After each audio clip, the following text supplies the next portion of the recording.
कि मेहमान जो हमारे होते हैं वो जान से प्यारे होते हैं और मंच की एक गरिमा होती है। इस गरिमा के अनुकूल आज के कार्यक्रम का हम संचालन करने जा रहे हैं। तो मैं यहाँ पहुँचने पर बहुत हार्दिक आभार व्यक्त करता हूँ, अभिनंदन करता हूँ। इसके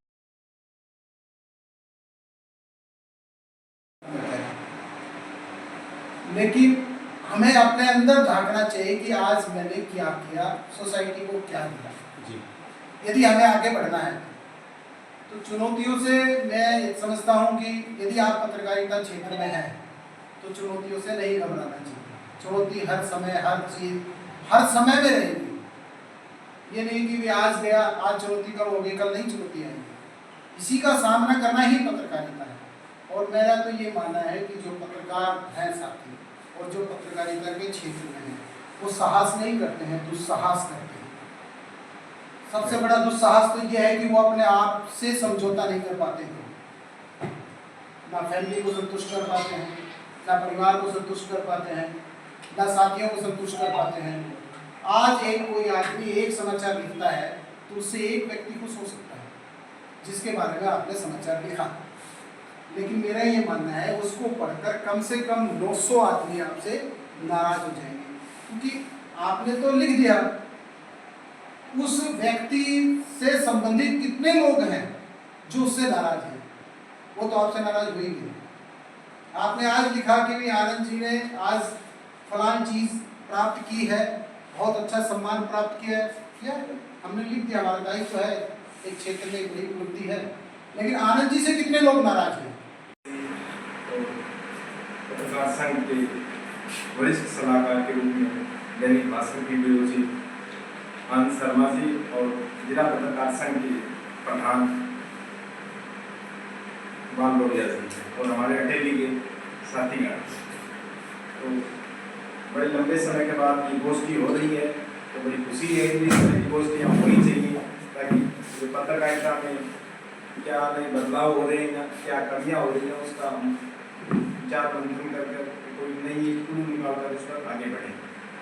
तो जो वर्तमान परिप्रेक्ष्य में पत्रकारिता एक चुनौती, जो आज का जो टॉपिक है, बड़ा ही विशेष टॉपिक है कि आज जो पत्रकारिता है वो बड़े बदलाव हो गए हैं। उसमें पहले जो पत्रकारिता थी आज़ादी से पहले वो मिशन के रूप में थी, उसके बाद एक प्रोफेशनल, अब तो पूरी तरह से व्यवसाय के रूप में पत्रकारिता ज़्यादा हो चुकी है। तो इसलिए जो हमारे पत्रकार साथी भी जो सरकार से सवाल न करके विपक्ष से सवाल जो कर किए जाते हैं, एक प्रोपेगेंडा एक तरह से पूरा ये इकोसिस्टम सा हो जाता है। भाई हर पार्टी, हर नेता अपने पीआर को रखता है, पीआर रखता है, हम उसको ही कहेगा कि आज ये सवाल पूछना है, उससे ये सवाल पूछना है। उससे इतना अगर हम सवाल पूछते हैं तो उसको बुलाते नहीं है, उसको चैलेंज होते हैं, तो बड़ी चुनौतियाँ हैं। और अधिकतर पत्रकार पीआर का काम करने लगते हैं। हमें पीआर का काम न करके पत्रकारिता की जो मुख्य जो आधार है उस पर करनी चाहिए, मेरा भी सलाह है। और हमारे साथ अभी वही गुरु जी बैठे थे, बता रहे थे कि उन्होंने अच्छा तैयारी कर रखी है, सब बताएंगे, कम समय है, मैं चाहूँगा सारी इस पर विशेष रूप से बताएं। आनंद शर्मा जी हैं, बाल लोहिया जी हैं और हमारे साथी हैं सारे। हाँ सर, हाँ सर,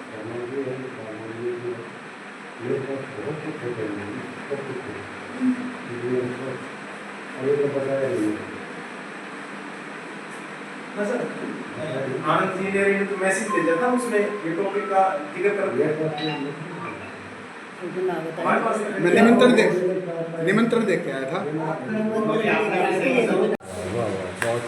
बेटा बेटी और बहुओं से परिवार दिया तुझको भरपूर, फिर भी तुमको सर है तो तेरी पिताई मुझको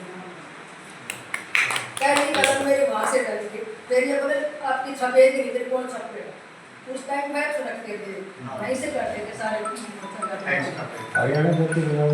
तो मैं वहाँ वो फैक्स बाजार में ऐसे में कैसे खबर आएगी अखबार में। तो आज हालात ये हो, तो ये हालात इस तरह के। अब एआई को लेकर जिस तरह से वर्मा जी ने बताया, आनंद जी ने बताया, एआई चुनौती नहीं मानता मैं, क्योंकि मुझे याद है कि मेरी पत्रकारिता का सफ़र है वो कलम से कागज़ पर लिखकर शुरू किया था, उसके बाद में कोरियर, क्योंकि मैं जब जैन न्यूज़ के अंदर था 2003 में, तो कोरियर से कैसेट जाती थी, फिर फैक्स का जो दौर आया, फिर FTP का दौर आया, और उसके बाद में आज जिस तरह से इंटरनेट ने जो रफ्तार पकड़ी है, उसके बाद में और भी बहुत से सॉफ्टवेयर आ गए, तो हमें इसको लेकर अपडेट रहना होगा। अगर हम अपने पुराने खड़े पर रहे तो हम बहुत पीछे रह जाएंगे।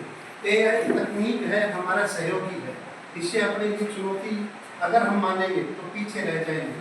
AI सिर्फ उतना ही हमें बता पाएगा जितना उसके अंदर फील्ड है, क्योंकि एक पत्रकार के अंदर एक सोचने की शक्ति है, पत्रकार के पास विवेक है, और ये दो चीज़ें AI के पास में नहीं है। AI का हम सहयोग ले सकते हैं, और यही है कि हमें तकनीक के साथ चलना पड़ेगा।